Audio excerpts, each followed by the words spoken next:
ये शरीर हमारा मंदिर कैसे है।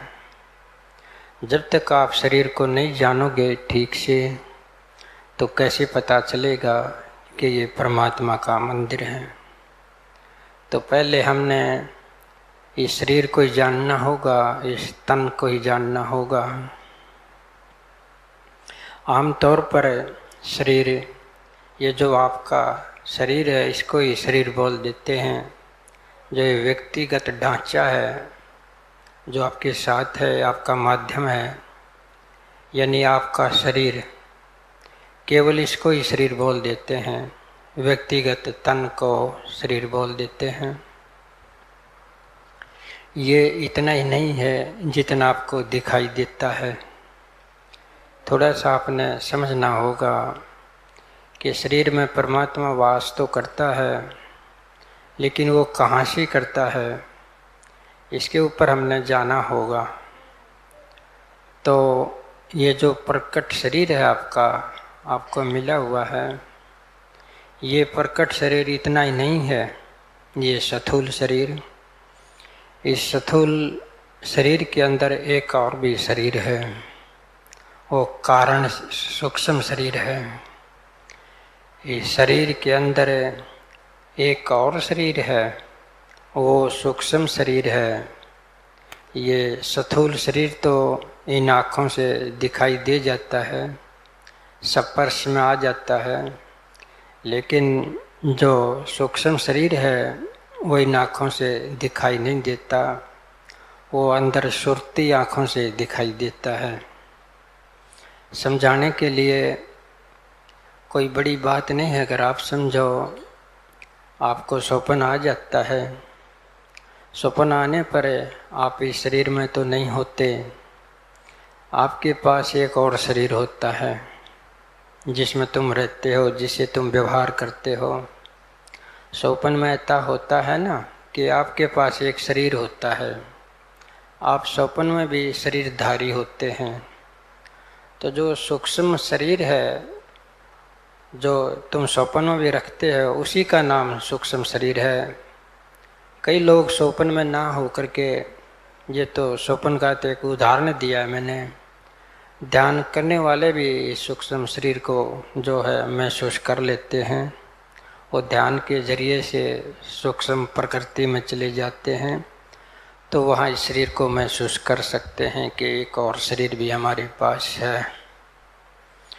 लेकिन कुछ लोगों का मानना है कि अगर हम शरीर से अलग अपने आप को महसूस कर लें, शरीर से अलग हम एक और शरीर में महसूस कर लें, जैसा कि ये शरीर तो यहाँ पड़ा रह जाए और हम एक और शरीर में चले जाएं, उस शरीर में होकर के इस शरीर को देखें।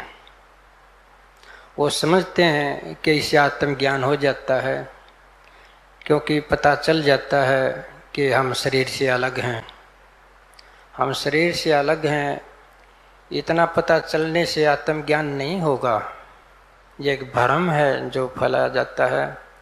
ये तो इतना ही है कि इस शरीर में ना होकर के दूसरे शरीर में हो गए, इससे आत्मज्ञान नहीं होता। आत्मज्ञान तो आत्म स्वरूप प्रकट होगा तभी होगा। तो इससे परे एक और शरीर है, सूक्ष्म शरीर से परे एक और शरीर है, वो कारण शरीर है, कारण बॉडी।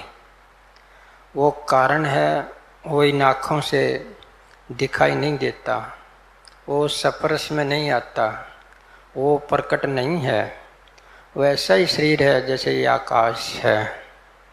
अगर आप शरीर में चले जाते हो किसी कारण से या किसी साधना से, आप अपना हाथ हिलाओगे, आपको महसूस तो होगा कि मैंने हाथ हिला दिया, लेकिन आपको हाथ नज़र नहीं आएगा, अपनी टांग नज़र नहीं आएंगी, अपना देह नज़र नहीं आएगी, लेकिन होता है। तो वो कारण शरीर है, वो न दिखाई देता है, न वो स्पर्श में आता है। कई बार स्वप्न में ही आपने एक बात और देखी होगी, कई बार हो जाता है किसी किसी के साथ। समाधि में ध्यान में तो अक्सर हो जाता है, लेकिन मोटी बात लेकर के मैं स्वप्न के जरिए से आपको समझाऊं, क्यों बात समान सी पड़ती है। तो कई बार आप स्वप्न में चले गए तो स्वप्न में भी स्वप्न आ जाता है आपको। स्वप्न आया तो स्वप्न में ही एक और स्वप्न आ गया। जैसे ये शरीर स्वप्न में बाहर रह जाता है तो स्वप्न में जो स्वप्न आता है उसमें भी सूक्ष्म शरीर बाहर रह जाता है। तब आदमी सूक्ष्म शरीर की बजाय कारण शरीर में होता है और प्रत्यक्ष बोध होता है। जब कारण शरीर से हम सूक्ष्म शरीर में आते हैं, सूक्ष्म शरीर से फिर स्थूल शरीर में आते हैं, ये दो शरीर हम बदल लेते हैं। कारण शरीर के साथ तो हम सूक्ष्म आ जाते हैं, सूक्ष्म को लेकर हम स्थूल में आ जाते हैं। तो ऐसा तो स्वप्न में भी बोध कर सकते हो आप तीनों शरीरों को, स्थूल को, सूक्ष्म को, कारण को। तो कारण, सूक्ष्म, स्थूल, इन तीनों को मिलाकर पूर्ण शरीर बनता है। यहाँ मैं यही बात समझाना चाहता हूँ कि इस स्थूल शरीर को केवल शरीर न जानो तुम, ये तो शरीर का ऊपरी खोल है।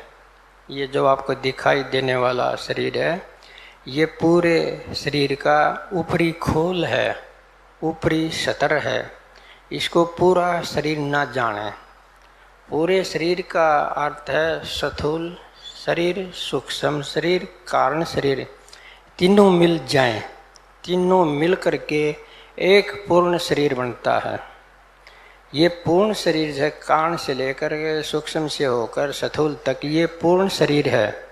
आप इसको शरीर जानो, इस पूर्ण शरीर को। ये पूर्ण शरीर का एक खोल है आपका ऊपर का, इसको शरीर मान कर ना बैठ जाएं। ये बहुत बड़ी भूल कर देते हैं कि हम इस जो स्थूल शरीर है इसी को शरीर मान बैठते हैं। शरीर बहुत गहरा है, बहुत पूर्ण है, बहुत सूक्ष्म है कि केंद्र में तो हमें ये दिखाई भी नहीं देता, ऊपर हमें ये दिखाई देता है।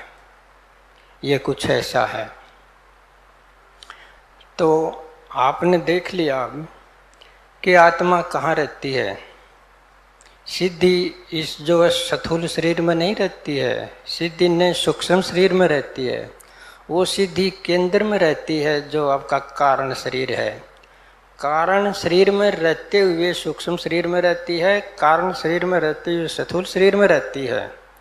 तो आत्मा जो है वो गहरे में कारण शरीर में उसका निवास है, क्योंकि वो अव्यक्त है, अप्रकट है। आत्मा भी अव्यक्त है, अप्रकट है। अव्यक्त उसका धाम है, गहरे से गहरा, जो प्रकट नहीं है। ये ऊपर वाला जो है प्रकट है।